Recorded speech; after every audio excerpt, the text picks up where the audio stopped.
Bismillahirrahmanirrahim. Assalamu alaikum students. Today is the second lecture from mineral nutrition and the topic that we will discuss is active transport of minerals. Previous lecture में हमने mineral nutrition में passive absorption of minerals के बारे में पढ़ा था। आज हम पढ़ेंगे active absorption of minerals. Active absorption और पैसिव एब्जॉर्प्शन में जो डिफरेंस है वो ये है कि पैसिव एब्जॉर्प्शन के दौरान एनर्जी इस्तेमाल नहीं होती, क्योंकि उसमें जो मूवमेंट होती है मिनरल्स की या सॉल्यूट्स की वो होती है टुवर्ड्स द ग्रेडियंट या along the gradient, means from higher concentration to lower concentration. जबकि एक्टिव एब्जॉर्प्शन में एनर्जी इस्तेमाल होती है in the form of ATP, और वो इसलिए होती है क्योंकि इसमें जो एब्जॉर्प्शन होती है वो होती है against the concentration gradient. Against the concentration gradient क्या है? Means from lower concentration to higher concentration.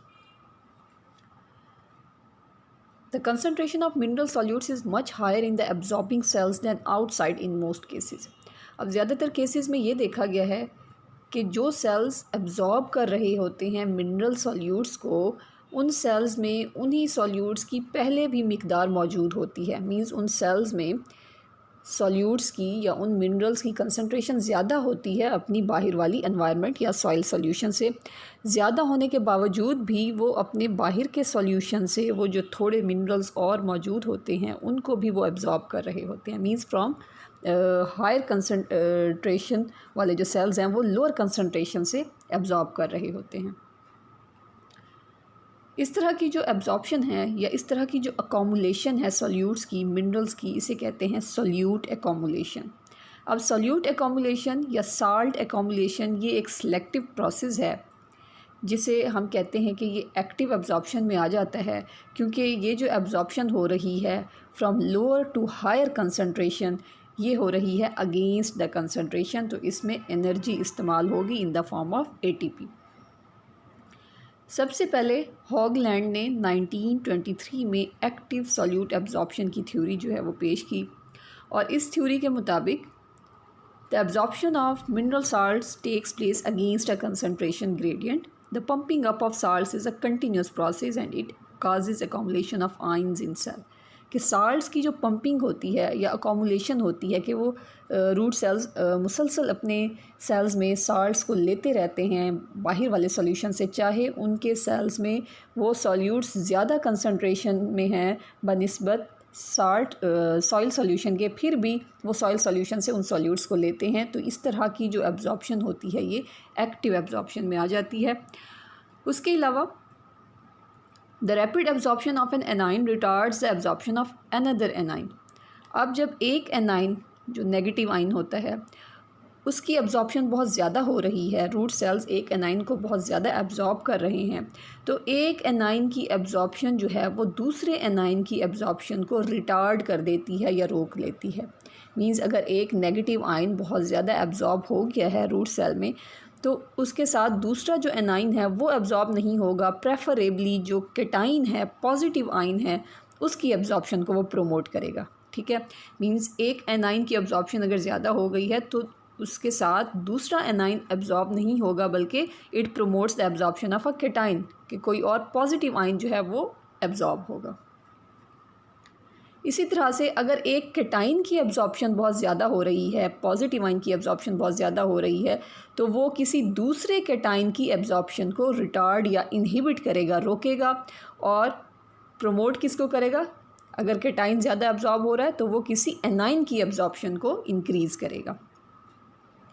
अब ये सारी एक्टिव एब्जॉर्प्शन हो रही है और ये एक्सपेंडिचर ऑफ एनर्जी के ज़रिए हो रही है। एनर्जी कौन सप्लाई कर रहा है? एडिनोसिन ट्राइफॉस्फेट एटीपी की फॉर्म में एनर्जी जो है वो इस्तेमाल हो रही है। और ये एटीपी कहाँ से आती है? ये प्रोड्यूस होती है ड्यूरिंग रेस्पायरेशन। जब रूट सेल्स रेस्पायरेशन करते हैं तो ये एटीपी जो है वो सिंथेसाइज होती है और फिर ये इस्तेमाल होती है for the active absorption of minerals. अब कौन से ऐसे फैक्टर्स हैं जो एक्टिव एब्जॉर्प्शन को इफ़ेक्ट करते हैं? उनमें सबसे पहले है रेस्पायरेशन। जैसे हमने अभी बात की कि एक्टिव ट्रांसपोर्ट जो है ये एटीपी के बगैर हो नहीं सकती। इसके लिए लाजमी है कि एटीपी एनर्जी जो है वो इसको चाहिए। तो एटीपी कहाँ से आती है? वो रेस्पायरेशन के प्रोसेस से आती है। रेस्पायरेशन जब तक रूट सेल्स में ये प्रोसेस होता रहेगा रेस्पायरेशन का, तो वो साल्ट्स को अब्जॉर्ब भी कर सकेंगे, उनकी अकोमोडेशन कर सकेंगे। अब रूट के कौन से सेल्स हैं जो रेस्पायरेशन ज़्यादा करते हैं? उसके जो ग्रोइंग सेल्स हैं या डिवाइडिंग सेल्स हैं, मींस मेरिस्टेमेटिक एरिया में जो उसके टिप वाले सेल्स हैं जो कि डिवाइड हो रहे हैं, एनलार्ज हो रहे हैं, तो वो ज़्यादा एक्टिव होते हैं इन रेस्पायरेटरी एक्टिविटी। उनमें रेस्पायरेशन ज़्यादा हो रही होती है, जिसकी वजह से एब्जॉर्प्शन भी वो ज़्यादा करते हैं आयंस की। They lose the power of salt accommodation with stoppage of growth. जैसे ही उनमें ग्रोथ का, सेल्स में ग्रोथ का प्रोसेस जो है वो स्टॉप हो जाता है, तो उसी के साथ उनमें रेस्पायरेटरी एक्टिविटीज़ क्योंकि कम हो जाती हैं, तो उनमें एब्जॉर्प्शन भी कम हो जाती है। मींस एब्जॉर्प्शन ऑफ आयंस या एब्जॉर्प्शन ऑफ मिनरल्स जो है ये डायरेक्टली रिलेट करता है विद रेस्पायरेशन। जिन सेल्स में रेस्पायरेशन ज़्यादा हो रही है उनमें एब्जॉर्प्शन भी साल्ट्स की ज़्यादा होगी। तो जैसे हमने अभी बात की कि रूट के जो टिप वाले सेल्स हैं, मेरिस्टेमेटिक एरिया में जो सेल्स हैं और जो डिवाइड हो रहे होते हैं, उनमें रेस्पायरेटरी एक्टिविटी ज़्यादा होने की वजह से अकोमोडेशन ऑफ साल्ट ज़्यादा होती है। और जो सेल्स इन टिप से दूर हैं, बैकवर्ड टू द टिप हैं, उनमें रेस्पायरेटरी एक्टिविटी कम होने की वजह से साल्ट अकोमोडेशन भी कम होगी। तो पहला फैक्टर तो ये है रेस्पायरेशन, जो डायरेक्टली इफ़ेक्ट करता है साल्ट अकोमोडेशन को। नेक्स्ट इसमें है ऑक्सीजन। अब हम बात कर रहे हैं कि रेस्पायरेशन ज़्यादा होगी तो अकोमोडेशन ऑफ साल्ट्स भी ज़्यादा होगी। अब रेस्पायरेशन के लिए क्या है कि ऑक्सीजन चाहिए। अगर ऑक्सीजन मौजूद नहीं है सॉइल में तो रेस्पायरेशन भी नहीं होगी, और रेस्पायरेशन नहीं होगी तो एब्जॉर्प्शन नहीं होगी। तो ऑक्सीजन की अवेलेबिलिटी भी ज़रूरी है। Lack of oxygen inhibits respiration. अगर ऑक्सीजन नहीं है तो रेस्पायरेशन का अमल रुक जाएगा और उसकी वजह से एब्जॉर्प्शन ऑफ आयंस जो है वो भी कम होगा। इसके अलावा रेस्पायरेशन के लिए एक तो ऑक्सीजन चाहिए, दूसरा रेस्पायरेशन के लिए रेस्पायरेटरी मटेरियल भी चाहिए। अब रेस्पायरेटरी मटेरियल कहाँ से आता है? ये आता है by the process of photosynthesis. Photosynthesis में जो एंड प्रोडक्ट बनता है कार्बोहाइड्रेट्स की फॉर्म में, वो कार्बोहाइड्रेट्स इस्तेमाल होते हैं रेस्पायरेशन में। ठीक है, तो जितनी ज़्यादा फोटोसिंथेसिस हो रही होती है उससे उतने प्रोडक्ट्स उसके बन रहे होते हैं, कार्बोहाइड्रेट्स उतने ज़्यादा बन रहे होते हैं। जितने ज़्यादा कार्बोहाइड्रेट्स होंगे उतनी ज़्यादा रेस्पायरेशन होगी। और अगर कार्बोहाइड्रेट्स कम है, मींस अगर रेस्पायरेटरी मटेरियल जो है उसकी सप्लाई कम है, तो फिर रेस्पायरेशन भी कम होगी और एब्जॉर्प्शन भी कम होगी। अगर रेस्पायरेटरी मटेरियल की सप्लाई ज़्यादा है, मींस फोटोसिंथेसिस ज़्यादा हो रही है, उसको रेस्पायरेटरी मटेरियल सेल्स को मिल रहा है, तो रेस्पायरेशन भी होगी और साल्ट अब्जॉर्प्शन भी होगी, और साथ में इसको फेवरेबल टेम्परेचर भी चाहिए। Photosynthesis supply carbohydrates for respiration. जैसे हमने अभी बात की कि फोटोसिंथेसिस में कार्बोहाइड्रेट्स बनते हैं और वही कार्बोहाइड्रेट्स रेस्पायरेशन में इस्तेमाल होते हैं। तो हम कह सकते हैं कि फ़ोटोसिंथेसिस जो है ये भी इफ़ेक्ट करता है साल्ट की अकोमोडेशन को, कि फ़ोटोसिंथेसिस का अमल होगा, उससे प्रोडक्ट्स उसके कार्बोहाइड्रेट्स बनेंगे, तो रेस्पायरेशन ज़्यादा होगी, और रेस्पायरेशन जब ज़्यादा होगी तो साल्ट अकोमोडेशन भी ज़्यादा होगी। तो ये कुछ फैक्टर्स हैं जो कि इफ़ेक्ट करते हैं एक्टिव ट्रांसपोर्ट को। नेक्स्ट है mechanism of active absorption. Active absorption में जो मैकेनिज़्म इन्वॉल्व हैं उनमें फ़र्स्ट है प्रोटॉन पंप। प्रोटॉन पंप क्या है? ये रूट सेल्स की मेम्ब्रेन के ऊपर ये पंप्स पाए जाते हैं। इन पंप्स को इलेक्ट्रोजेनिक पंप भी कहा जाता है। जैसा कि नाम से है कि प्रोटॉन पंप ये ट्रांसपोर्ट करते हैं प्रोटॉन्स, या जिनको हाइड्रोजन आयन हम कहते हैं, उनको ये पंप करते हैं। अब इनको इलेक्ट्रोजेनिक पंप क्यों कहा जाता है? क्योंकि एक तो ये कि ट्रांसपोर्ट प्रोटीन है that generates voltage across a membrane. क्योंकि ये जो प्रोटॉन पंप हैं इनके सेल के बाहर और अंदर की तरफ ये वोल्टेज पैदा करते हैं। वोल्टेज जनरेट करने की वजह से इन पंप्स को इलेक्ट्रोजेनिक पंप भी कहा जाता है। और इन इलेक्ट्रोजेनिक पंप या प्रोटॉन पंप के ज़रिए जो मटेरियल्स ट्रांसपोर्ट होते हैं उस ट्रांसपोर्ट को इलेक्ट्रोजेनिक ट्रांसपोर्ट कहा जाता है। अब क्योंकि ये एक्टिव एब्जॉर्प्शन का मेथड है तो इसमें भी एनर्जी इस्तेमाल होगी in the form of ATP. अब प्रोटॉन पंप क्या करते हैं कि proton pump actively transport hydrogen ion of the cell जैसे कि नाम से जाहिर है कि ये प्रोटॉन पंप है, तो ये हाइड्रोजन आयन को ट्रांसपोर्ट करते हैं, एक्टिवली ट्रांसपोर्ट करते हैं, means against the concentration gradient ये ट्रांसपोर्ट करते हैं, from lower concentration to higher concentration ये ट्रांसपोर्ट करते हैं with the help of ATP. It also creates membrane potential in the cells, जिसकी वजह से ये मेम्ब्रेन की दोनों तरफ पोटेंशियल या वोल्टेज जो है वो जनरेट करते हैं, एक तरफ पॉजिटिव चार्जेस, दूसरी तरफ नेगेटिव चार्जेस हो जाते हैं।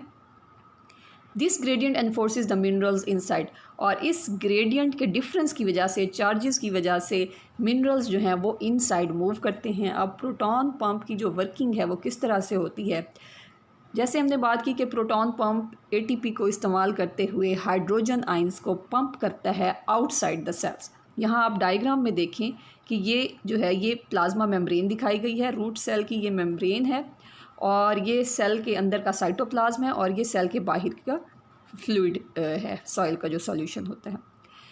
और ये जो दिखाया गया है ये प्रोटॉन पंप है। हमने बात की कि ये प्रोटॉन पंप क्या करता है, इन प्रोटॉन्स को, हाइड्रोजन आइंस को एटीपी की मदद से पंप आउट करता है from cytoplasm to outside the cell. ठीक है, ये हाइड्रोजन आयन जो है ये आउटसाइड द सेल जो है ये पंप हो रहे हैं। इसकी वजह से मेम्ब्रेन की दोनों तरफ जो है वोल्टेज या चार्जेस इस तरह से एस्टेब्लिश हो जाते हैं। इनर मेम्ब्रेन पे आप देख रहे हैं कि नेगेटिव चार्जेस शो हुए हैं, आउटर मेम्ब्रेन पे पॉजिटिव चार्जेस जो हैं ये शो हो रहे हैं। तो ये जो पंपिंग होती है आइंस की, इसकी वजह से एक ग्रेडियंट जो है चार्जेस का वो बन जाता है कि सेपरेशन हो जाती है अपोजिट चार्जेस की दोनों मेम्ब्रेन में, आउटसाइड एंड इनसाइड।